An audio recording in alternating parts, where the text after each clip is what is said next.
to this week's episode of Tech Shift F9. I am Maurizio Raffone, your host. The TSF9 podcast aims to help people navigate career changes and pivots in the area of technology. And today we speak to a guest who's had a really interesting career path.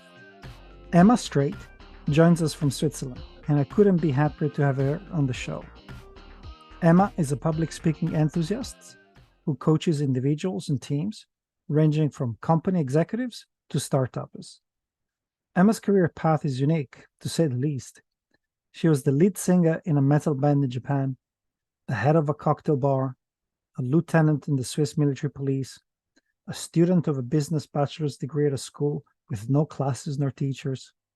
And now, her public speaking workshops take her around the globe, although she has a particular preference for Japan, which we will delve in this episode. Hi, Ema. Bienvenue at Tech Shift F9. Thank you for coming on the show. Thanks for having me. Of course. Well, Ema, where do we even start with you, right? In terms of your career, there's so much to go for. But can we start with this? Can we debunk the myth that in order to get the work that you really want and that you love, people have to follow exactly one straight career path? Yeah, absolutely. Let's start with that. So I think for everyone, there's different path, right? There's no solution for everyone, one fits all type of thing. But I heard someone say something that was really interesting. They were saying that for career path or like careers in general, it's just like relationships, right? Some people, they're very lucky. They find their, high school sweetheart and end up marrying them, and it's a happy ever after type of situation. But for some of us, we need to date around in order to know what we are interested in, what is best for us, but also like what we don't want to accept anymore, right? There are situations in my career where I was just like, all right, this I'm never doing again, ever. I remember, for example, very distinctively working in a live house in Japan, and we had to clean the toilets, for example. And I remember one time just looking straight at it and being like, that's it. I'm never doing that in my entire life ever again. That's something I don't know. It was just this type of, moment where I'm just like, this, never again. And I know it sounds like an extreme, it's a little bit of an extreme situation, but there's actually a lot of those type of situations that happened during my career where I was like, all right, this I'm not doing again, or that I absolutely want to use this skill again. So, yeah. Now, that makes sense, Ema. And I'd love to hear about what each of your careers and career steps gave you in terms of maybe key experiences or learnings and challenges. Yeah, absolutely. So, well, the basic things that I learned during my multiple career path was the importance of languages. So I speak 4 languages now, and that's thanks to those experiences. It brought me confidence as well, leadership skills. And it helped me embrace my weirdness, accepting that, no, I'm not like everyone. And that can be something positive. That can be something that helps you do some things that most people can't, right? For example, in more specific terms, like, for example, in restaurants, I learned how to understand people and communicate with them. When I was in university in biology, I learned the importance of having a healthy mental state. In singing, I learned how to command a room, because your auditory, like the people that listen to you, they can be capricious, right? So that when you sing, you're not only singing, you're also managing a crowd. That's something that I learned to do there. With the army leadership, I learned the importance of leadership and how to actually manage human beings, because when you're a leader, you're not dealing with a crowd. You're dealing with people, right? So like this person has a little bit more of, I don't know, problems with learnings, or this one is more ambitious, or everyone has their own experience, and knowing how to manage people depending on their experience is actually something that is a skill that you need to learn. And finally, my bachelor's degree has actually helped me understanding how this whole chaos can be transformed into business. So, yeah. And now you're doing that. I mean, you after such diverse experiences, you're now a public speaker, you arrange workshops, you're bringing your knowledge and experience around the world. What inspired you to do that? And what do you find particularly fulfilling about this career that you didn't perhaps have with the other careers? So I was actually at the startup convention in Barcelona, and there was a pitch challenge, right? And I was listening to those pitches, and some people, I felt, I was like, that's such a shame because their idea is actually so good, but the way they express it, the way they present it, is not matching, with the greatness of their ideas. And that's when I realized, oh, actually, everything that I've learned up until now can be helpful for those people. I could be helping people do that better. So why not making a living out of that, right? And I think in everything that I've done until now, I just realized that I enjoy helping people become a better version of themselves. I know it sounds so cheesy, but it is so true. Like I will always remember those little moments in time where people just turned around and were like, "Oh my God, thanks to you, I was able to do that." For example, I had a soldier in the army. We were doing like we were walking, right? And he was struggling. Backpack was heavy and we were going crazy fast. And he was like, "How are you doing? You're so small and yet you're like running, right?" And I remember being like, giving him like this motivational speech, being like, because you need to do it, that is the result of me doing everything that I do 100%. And that is how you get ahead in life, right? And I remember him just, grabbing his backpack, looking straight forward me like, yeah, I got it. And he just finished the walk like without saying anything else. And there was a shift in him from this day forward where he was like feeling more empowered and feeling that if he was giving 100%, his 100%, he was doing better. And he did do better the whole time that I saw him. So like those kind of pivotal moments, I really just enjoy seeing them. And it is kind of become my goal in life to be able to experience that as often as possible. Ema, all the careers that you had until now related to teams or groups of people. I mean, you were in a band, you worked at restaurants and so forth, in the army, of course. But now you are running your own business. You're an entrepreneur. How did that mental shift occur, or what helped you get the confidence you needed to launch your own business? It's still very young, so kudos to you. But I'm really curious to understand the process, the mental process that got you to a position where you said, yes, I can do this. I can do it on my own. I've got it. It's a very interesting question because everything that I did it because it seemed fun or like, oh, I want to do that.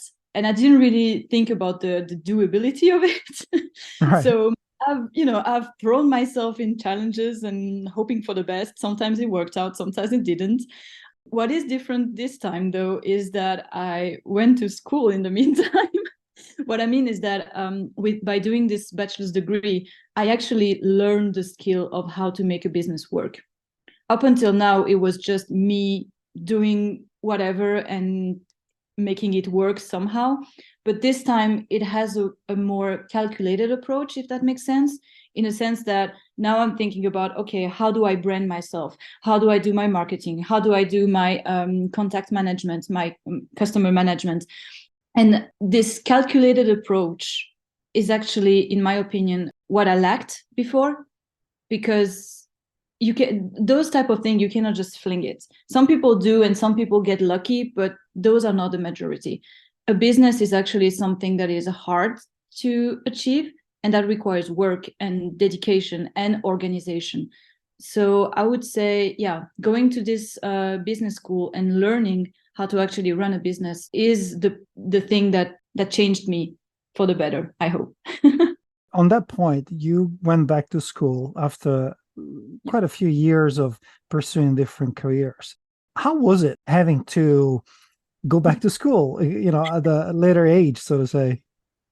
Yeah, so it's fun. Like, to be fair, it is really fun. I hear a lot of people being like, "Oh my God, starting school at nearly 30 years old, how was that?"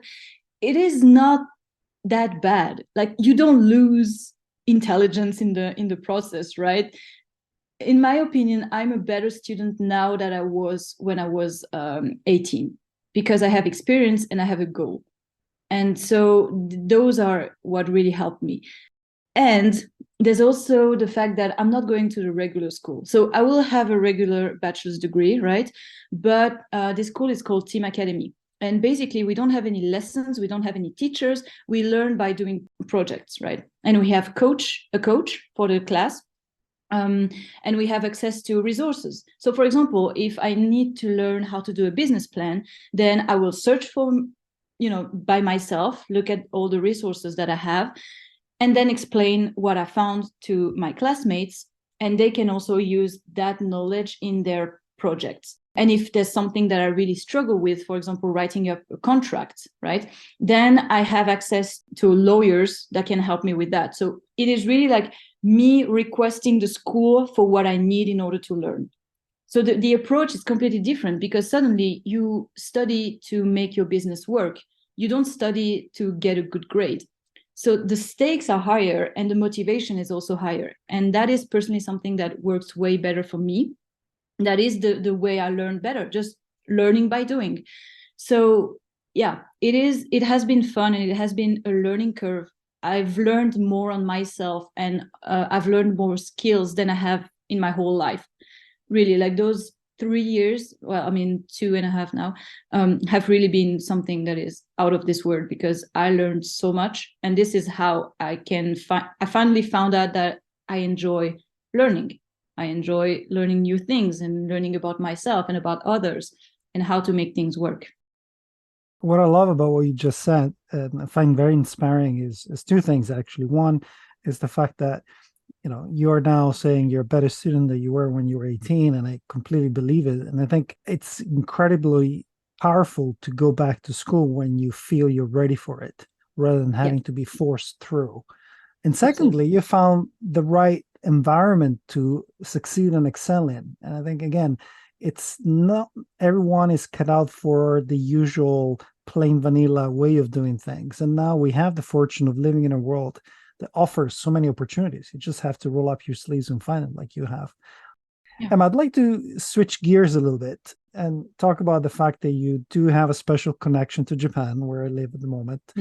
And throughout your various career endeavors. And can you elaborate on why Japan holds such a significant place in your heart and career choices? All right, real talk. Of course. When I was 18, I failed university in biology, right? And I was like, oh my God, what am I doing with my life now? It's over, this kind of 18 years old drama.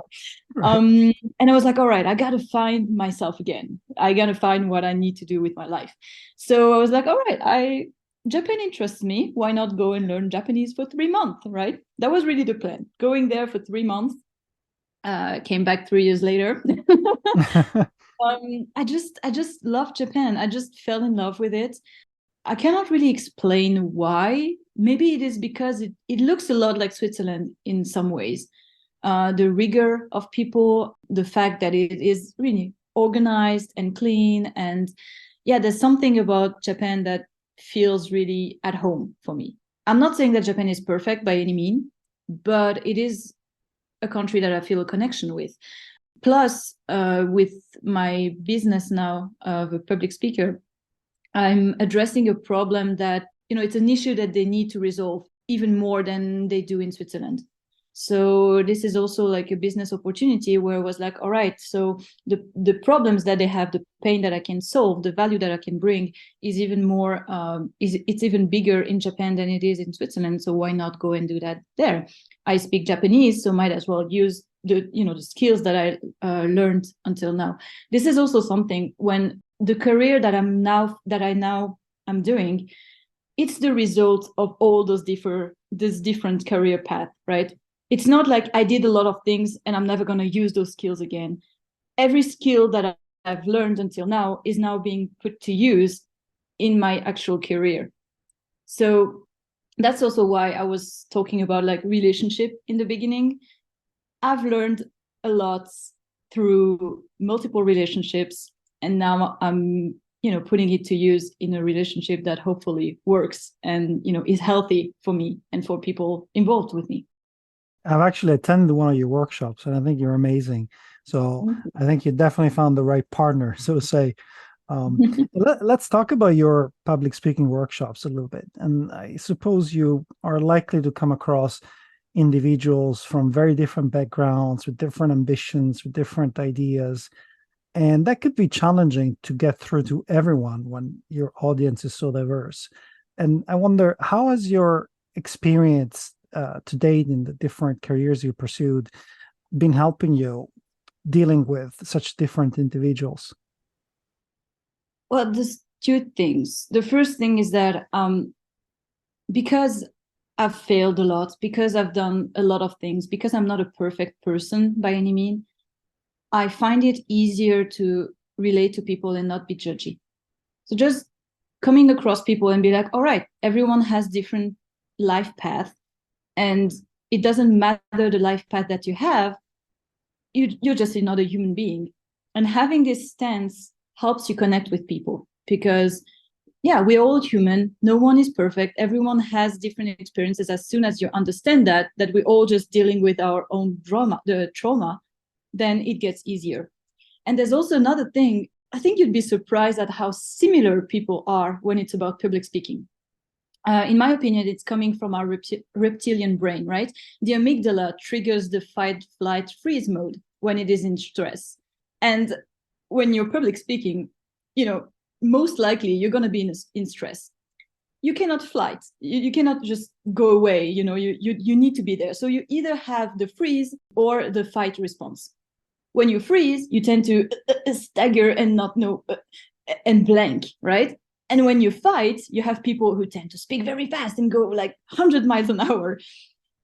Those are the two main types of people that you encounter when you public speak, right? So it is that is why it's kind of easy in a sense, because it is in a specific setting, right? And in this specific setting, I know those two main answers, and I know how to help people fight those two answers back.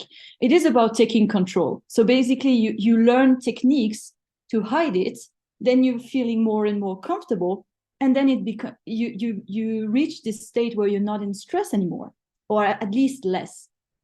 And then you can start to actually express yourself.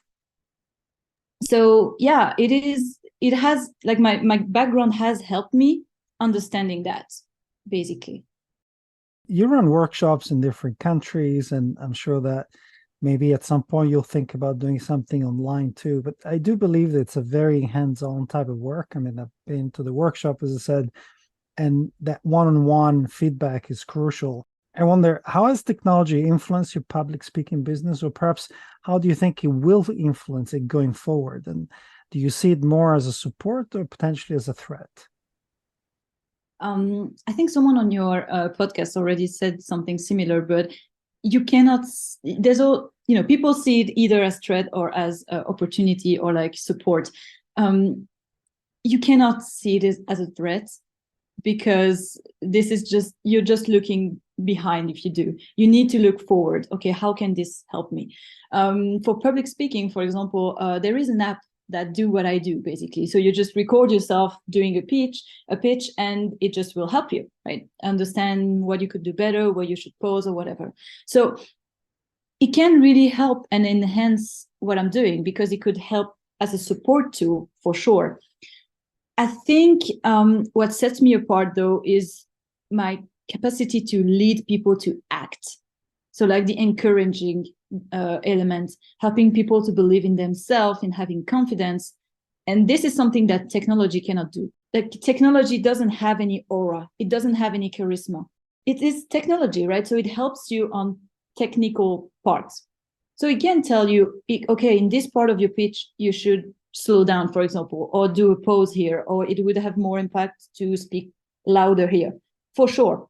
But I don't believe that is the main value that I bring in my workshops.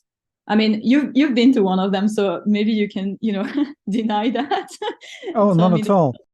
I'm in complete agreement. I think technology is a tool, and you're right. I mean, I asked that question before, and I will ask because I like to see how people react to it. But the reality is, technology is a tool.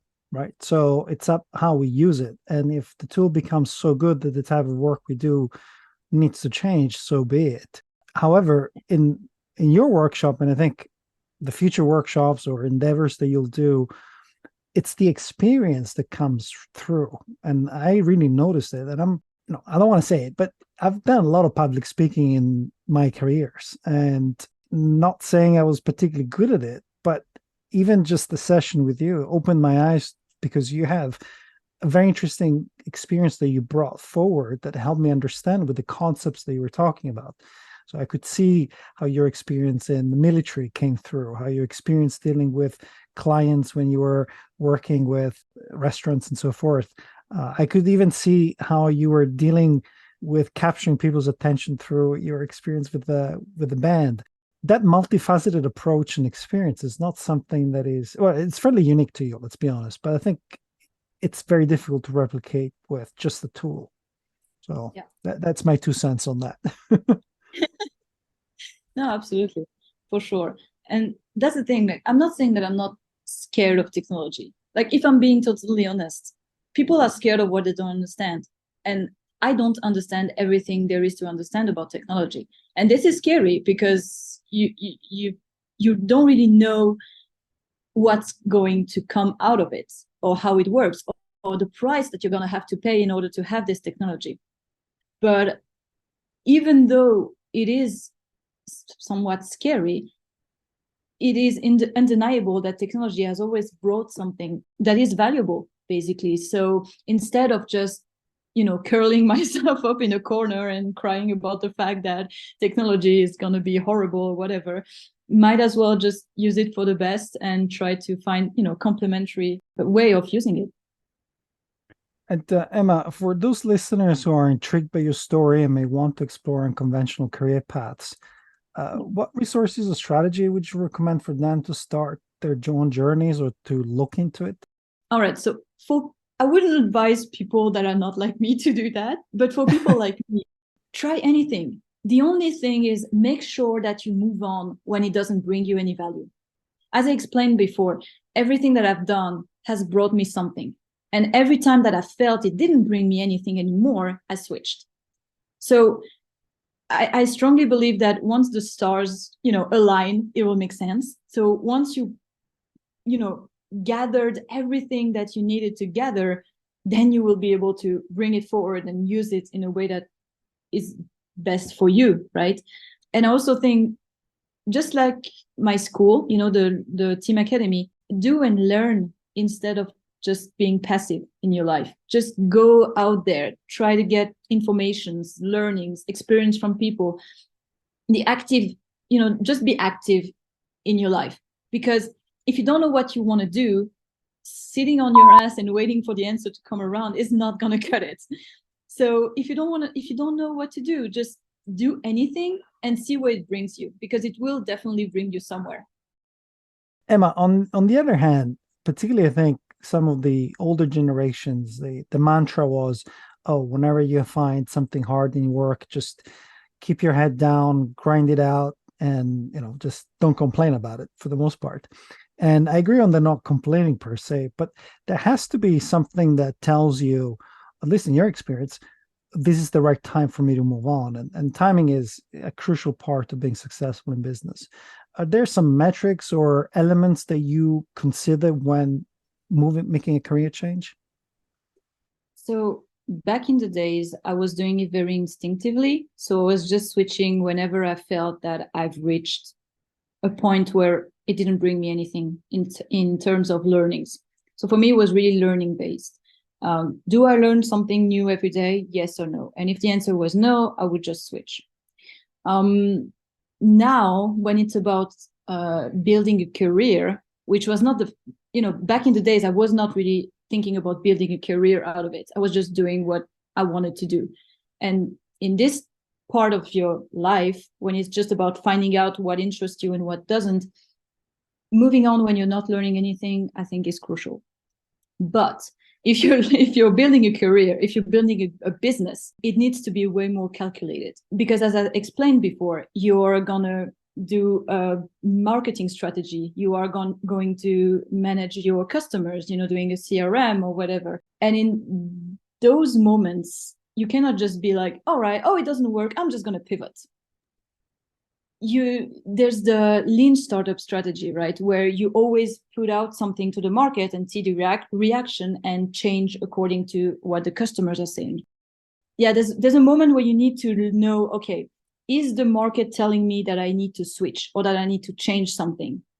If so, then yeah, sure, change.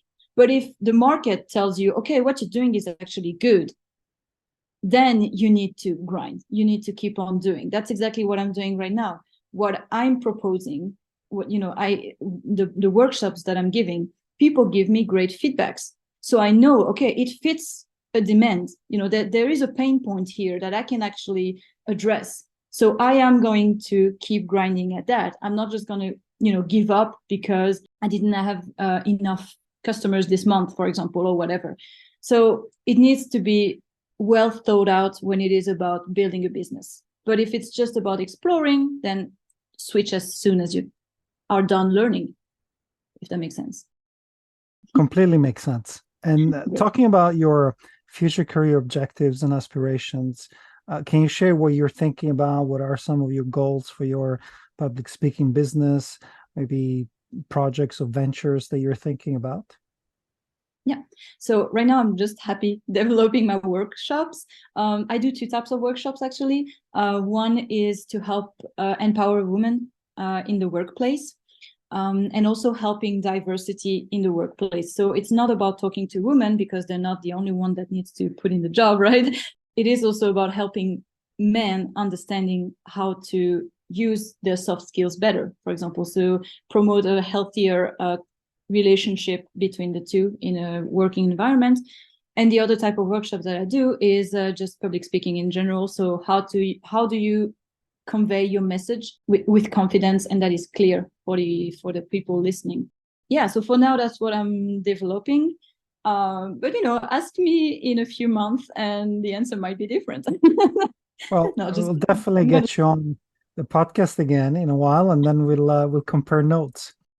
Emma, I really appreciate you sharing your incredible professional, personal journey with us. Thank you so much. Thank you for having me. That was amazing. Thank you so much. Well, this brings us to a close. I thank you all for listening. Stay cool, stay positive.